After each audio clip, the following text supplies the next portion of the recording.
کے آئینے میں ہم اپنی تصویر دیکھ سکتے ہیں. ہماری تصویر روشن تابناک ہے یا قرآن کریم کے آئینے میں ہم اپنے چہرے کو بھدا دیکھتے ہیں. آپ سب کا بہت شکریہ.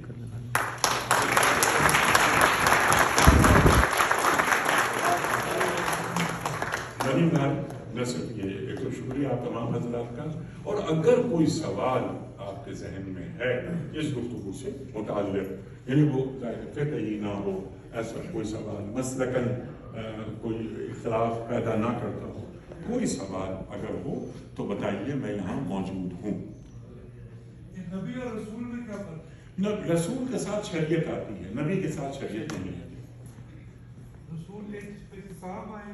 جی میں رسول جس پہ کتاب. جی کتاب اور شریعت آتی ہے، شریعت لے کر آتے ہیں. اچھا رسول جی ارشاد. جی پہلے تو بہت شکریہ آپ کا ٹورنٹو میں آنے کا. اور میرا نام رابعہ قاسم ہے، میں کوشچن آپ کی گفتگو سے ہی میرے دماغ میں آتا ہے. جیسے آپ نے گفتگو کا اختتام کیا تو اس سے یہ احساس ہوتا ہے کہ آج بھی مسلمان جو ہیں وہ جو ہے کچھ جگہ ملی ہے وہ بہت پہلے کے مسلمان ہیں. اور جیسے آپ نے اپنی بالکل اسپیچ کا جب آغاز کیا تھا تو آپ نے کہا تھا کہ اللہ پاک نے فرمایا کہ یعنی تم تب تک اچھے مسلمان نہیں ہو جب تک کہ اپنی جان سے زیادہ تم نبی پاک کو مقام نہیں دو گے.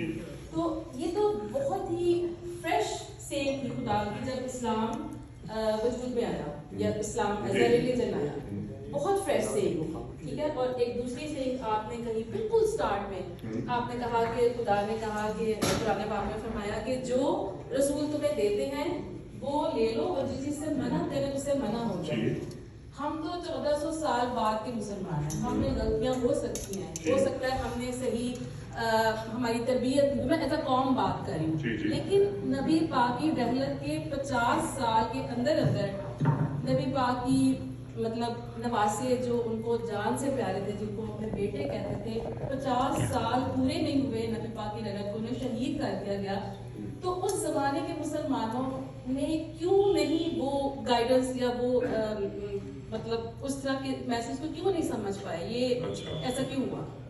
آپ یقین فتوا دیا تھا یہ بھی کس کو دیا کیا حضرت امام حسین کو بھی جو فتوا دیا تھا وہ بھی اس موقع اور میں جن مطلب جو میں آپ کی بات سمجھ گیا. میں عرض کرتا ہوں، جان کی امان پاؤں تو عرض کروں. دیکھیے میں آپ کی خدمت میں عرض کروں کہ پوری گفتگو میں ہماری تاریخ نہیں آئی. قرآن کریم ہمیں کیسا دیکھنا چاہتا ہے اور قرآن کریم ہمیں کیسا نہیں دیکھنا. ہم تاریخ کو پڑھے بغیر ہم مذہب کو فالو نہیں کر سکتے. سن لے نا، تاریخ کا مقام کیا ہے؟ کیا قرآن سے بڑھ کر ہے؟